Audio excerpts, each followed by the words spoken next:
নমো নমঃ সুপ্ৰভাতম শ্ৰীমদ ভগৱদ গীতামৃত।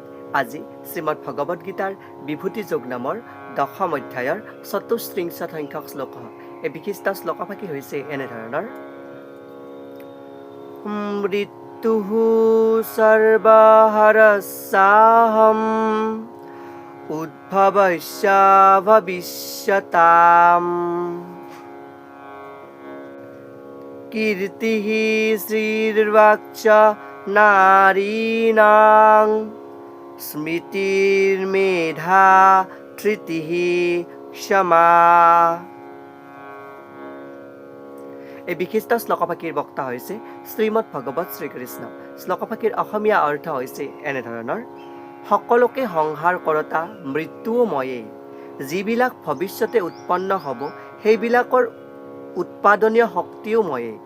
ময়েই নাৰীসকলৰ কীৰ্তি, সৌভাগ্য, মধুৰ বাণী, স্মৃতিশক্তি, মেধা, ধৈৰ্য আৰু ক্ষমা বুলি কোৱা প্ৰসংগত ভগৱান শ্ৰীকৃষ্ণই সখা অৰ্জুনৰ আগত এই বিশিষ্ট শ্লোকফাকিৰ অৱতাৰণা কৰিছে। শ্লোকফাকিৰ প্ৰসংগাৰ্থত ভাষ্যকাৰে উল্লেখ কৰিছে যে জন্ম লাভ কৰাৰ পাছৰ পৰাই মানুহ এজন ক্ষণে ক্ষণে মৃত্যুলৈকে অৱধাৱমান হয়। অৰ্থাৎ তেওঁৰ যিমান সময় এই সংসাৰত তেওঁ ভোগ কৰিবলৈ আহিছে সেইখিনি সময়লৈকে গতি কৰা পৰ্যায়ক্ৰমে তেওঁ সেই মৃত্যুৰ দুৱাৰ দৰিলৈ গৈ থকা যেন এই কাৰ্য সম্ভৱিত হয় বুলি ইয়াতে উল্লেখ কৰিছে। আৰু এইদৰে মৃত্যুৰ প্ৰতি মুহূৰ্ততে প্ৰতিটো জীৱকে গ্ৰাস কৰিছে, কিন্তু শেষৰ আঘাতটোৰ নামেই হৈছে মৃত্যু। মানে জীৱনৰ প্ৰতিটো অংশতে তাৰমানে সেই মৃত্যুৱে গ্ৰাস কৰি গৈ থাকে, কিন্তু অন্তিম যিটো অৱস্থা সেই অৱস্থাটোকহে মৃত্যু বুলি কোৱা হয়, য'ত তাৰমানে আমাৰ আত্মাটো অন্য এটা দেহত সংযোগ হৈ যায় বা আমাৰ এই দেহৰ পৰা আত্মাটো ওলাই যায়, তেতিয়াহে আমাৰ মৃত্যু হয়। আৰু সেই মৃত্যুৱেও হৈছে ভগৱান কৃষ্ণ বুলি ইয়াতে উপস্থাপন কৰিছে। প্ৰতিটো জীৱই ৬বিধ বিৱৰ্তনৰ মাজেৰে ভৱিষ্যতৰ ফালে আগবাঢ়িবলগীয়া হয় বুলি উল্লেখ কৰিছে। আৰু সেই ৬বিধ বিৱৰ্তন হৈছে জন্ম, বৃদ্ধি, স্থিতি, প্ৰজনন, হ্ৰাস আৰু বিনাশ। আৰু এই ৬বিধ বিৱৰ্তনৰ ভিতৰত প্ৰথমটো জীৱই গৰ্ভ অৱস্থাৰ পৰা মুক্তি লাভ কৰে, আৰু সেইটোৱে হৈছে কৃষ্ণৰ এটা প্ৰথম ৰূপ। আৰু প্ৰথম উৎপত্তিতে সকলো ভৱিষ্যত কাৰ্যকলাপৰ পৰাই আৰম্ভণি হয়, যিটোৰ ভৱিষ্যত থাকে। আৰু শ্ৰী, কীৰ্তি, বাক, স্মৃতি, মেধা আৰু ধৃতি, ক্ষমা এই ৭টা ঐশ্বৰ্যই স্ত্ৰীলিংগৰ পদেৰে বিভূষিত বুলি ইয়াতে উপস্থাপন কৰিছে।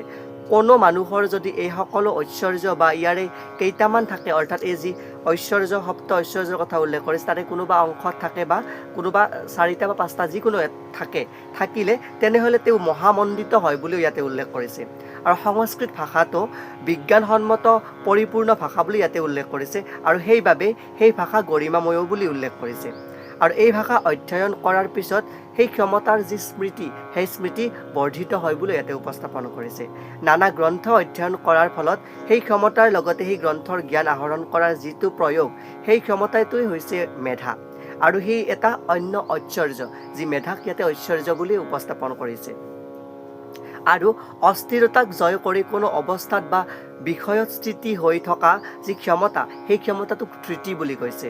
আৰু সেই ধৃতিয়ে সকলো গুণেৰে বিভূষিত হোৱা সত্ত্বেও কোনোবাজন বিনয়ী, নম্ৰ আৰু যি ভদ্ৰ হৈ থাকে বা এই সকলোবোৰ ঐশ্বৰ্যৰ দ্বাৰাই বিভূষিত হোৱাৰ পিছতো তেওঁ নম্ৰ বা ধৃতি হৈ থাকে, সুখ আৰু দুখ উভয় অৱস্থাতে বিচলিত হৈ নপৰে, তেতিয়াহ'লে সেই ব্যক্তিজন ক্ষমা নামৰ ঐশ্বৰ্যটো আছে বুলি ক'ব লাগিব বুলি ইয়াতে উপস্থাপন কৰিছে। আৰু সেই ক্ষমাৰ অধিকাৰীয়ে হৈছে ভগৱান শ্ৰীকৃষ্ণ।